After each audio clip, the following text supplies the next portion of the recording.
My wife has signed me up for hypnobirthing, and I got to be honest, when I first heard the news, I wasn't thrilled.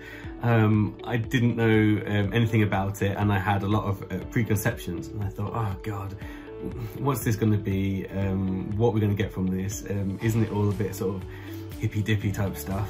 And actually, having done the course, I couldn't recommend it more.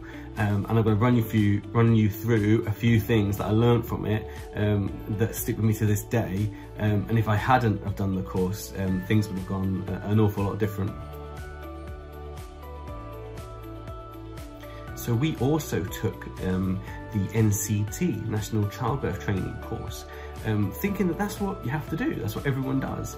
This is our first child and we kind of need to learn the basics. But I didn't realise that hypnobirthing covered that too. I thought it was, hypnobirthing was an add-on course, you know, something extra you do, a bit sort of the quirky spiritual side of things. No, it's not at all. It's the basics, it's all the NCT stuff, plus extra things as well.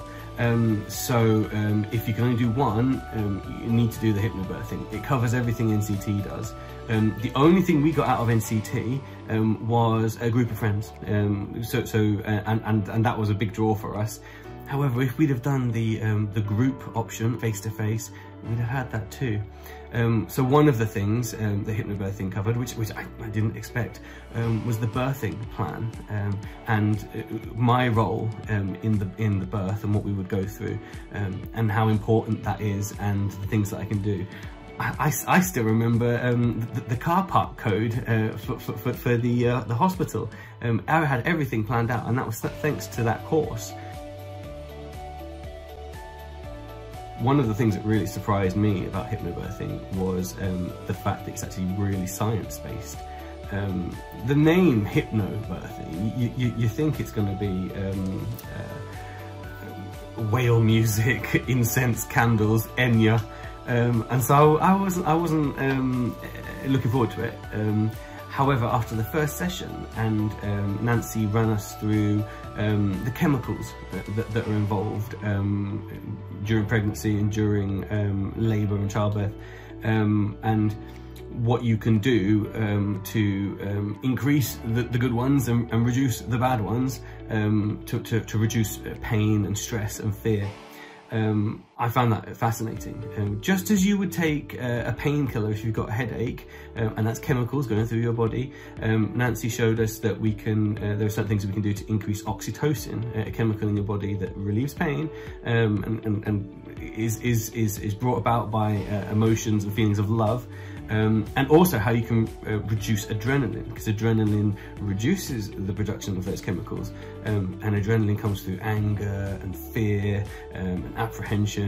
So if you can reduce those emotions, anger, fear, apprehension, you then reduce the chemicals being produced in your body that would reduce those good chemicals. So wow, an awful lot of science there, and suddenly I'm sold on it now. It's not just a spiritual thing that you can't grasp or can't understand. There's some actual science behind why we're doing some of the things that we're doing. One of the biggest things that Nancy taught me is advocacy. My wife was the star of the show. You know, she's carrying the baby, she's giving birth, she's the star of the show. She's the celebrity. I'm everything else. I was, logistics, stage manager, production. If that was a film, I was everything else. And Nancy showed me my role and what I had to do, and I'm not just a hanger-on. Being an advocate, so being my wife's voice and strength at a time when perhaps she wouldn't have either of those things, was really important. So a couple of examples. One, before the birth, we had a scare, and we thought that we were perhaps going into early labour. We went into hospital, and they said, right, okay, cool, we're going to inject you with some steroids, inject the baby with some steroids, in case she's born early, because her lungs won't be very strong, so this will help her lungs have strength and she'll be able to breathe on her own. Okay, but and this is us talking to the doctor, because we know how to be advocates now. Hang on. What's the risks? What's the benefits of doing that? Oh, the risks, it could cause blindness in the baby. Right, okay. We don't want to do this then. Are we in labour? No, you're not in labour yet, they say to us, but you might be. But we're not yet, so how about we wait and see? Okay, cool, we can do that. We can wait another 24 hours and then do it. Wow, okay. So we had to step up, and we had to say that to the doctor. They have these procedures and standard ways of doing things, and it was us who had to say, that doesn't sound quite right. How about we wait and see, and then we can do it, because then we won't have to take that risk, will we? And it was only then that that they listened to us and did that. And I wouldn't have done that without Nancy's help. I wouldn't have known to step up like that. And in fact, you could. You trust the doctor, right? Another time was actually during the birth. We went into labour a day before, and they sent us home. And they said, come back tomorrow morning for your booked cesarean. You know, it was all slow and it was all fine. Okay, so we did that. We came in the next morning and we put into a queue to go into the delivery ward for surgery, to have a cesarean. And the doctor was talking as we were going through, very nice, running us through what's going to happen. And as she was talking, it didn't seem that she twigged that my wife was in labour. And I had to say to the doctor, you know, someone in a professional looking in a white coat, sorry to sound rude, you do realise she's in labour, right? She said no, she didn't know that she was in labour, she didn't realise. And it was only because I had the guts to stand up to this doctor and say, you know, my opinion, pointing out the obvious. And she didn't know, and so I'm glad that I did. So this is advocacy, and I still do this to this day. Something else that hypnobirthing taught us, it sounds quite simple when I'm saying it out loud, is breathing. And there are certain breathing techniques that Nancy will teach you that can help reduce fear, reduce anxiety, reduce stress, and by doing so, that allows your body to be able to produce the chemicals, the good chemicals that it needs to be able to go through what it's about to go through, pain-free, or reduce pain. And we had to use it a few times, and I remember just as we were going in to the labour ward, my wife had a mini panic attack, you know, and she was getting worked up and everything, and it was me that was able to say, you know, come on, hold my shoulders, come with me, and she just listened to me. She just listened to me and listened to the sound of my voice, and I was very calm. Inside I was panicking, obviously I was the same, but you front it out. I'm her support, I'm her advocate, and I put on that mask for her, and I was able to kind of calm her down, and through breathing, and just do a few breathing exercises that we talked through. Because my wife, and again this is the role of the supporting partner, she wasn't able to do that. She'd had the training, and you know, she knew it, but in that moment, in that panic, in that fear, everything was coming over her, and so she needed me, and that's where I was able to step up, and I was able to provide that support. And to me, it's a very simple thing, but it was huge for her, and got through it. And so she was able to fill her body with oxygen, to regain her breathing, regain her composure, her control, and she was calm.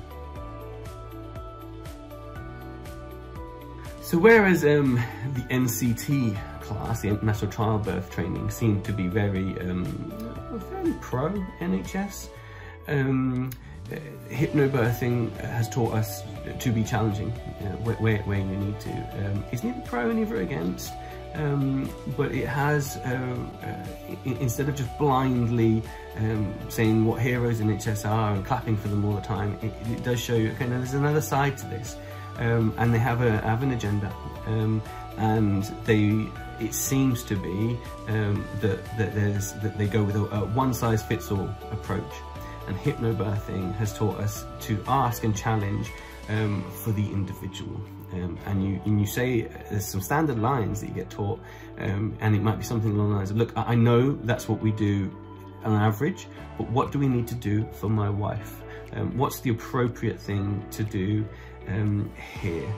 And the NHS would try and do the cheapest, quickest intervention first, and almost not suggest anything else. So it was us that had to push for all the other options, and you have a right to these certain things. So we went for an elected cesarean. We wanted to do a home birth at first, but we were told that because of the size of the baby's shoulders, it might be a bit of a risk. So we'd like you to do it in hospital instead. And to me, the logic didn't make sense there. The logic, it's not safe to do a vaginal birth at home, but it is safe to do it in a hospital. And they were very woolly about that. And so we said, okay, it's either safe or it isn't. And so we pushed for the cesarean, and then they gave us the cesarean. But it wasn't offered as an option straight away. We had to push and ask for that. So hypnobirthing will teach you what your options are, what's available to you, because the NHS certainly don't just offer it up and tell you, because in this case, a cesarean is more expensive than doing it through a vaginal birth. This will sound cheesy, but it is true. I would say that the course has changed me forever, has changed my way of thinking, and has brought that to every aspect of my life. A very simple thing that Nancy will teach you is how to challenge and say, very simply, what are the risks and what are the benefits of doing this particular course of action.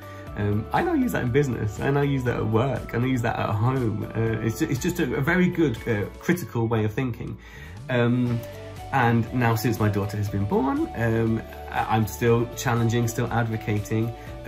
For example, she had baby jaundice, and a lot of babies have baby jaundice, and it's a fairly common thing, and it goes away. So the skin is a little bit yellow, almost tan looking, as they sort of in their early days. They do a pinprick test, so they prick her heel and do 5 splotches of blood. Can't be pleasant, not horrendous, but not really pleasant. She cries. And you have to, you then get scored out of 100, I think it is. And if you're over a certain score, then you then have to go to another test and other procedures.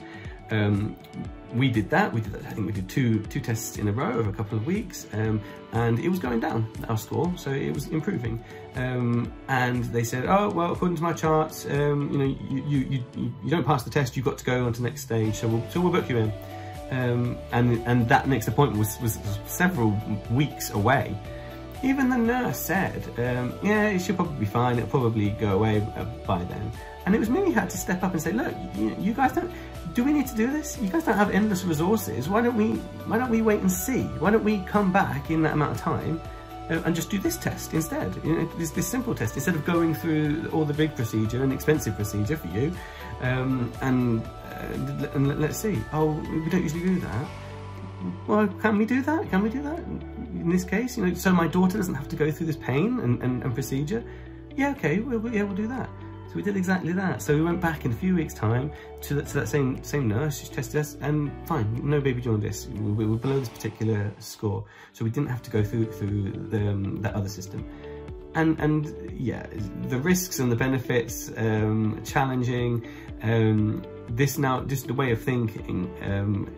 I just thank Nancy for teaching us this and opening our eyes to just not blindly doing what someone in a white coat is telling you to do, because they have their way of working, they have their agenda, and they need to you need to help them guide you into what's right for you and what's right for your partner.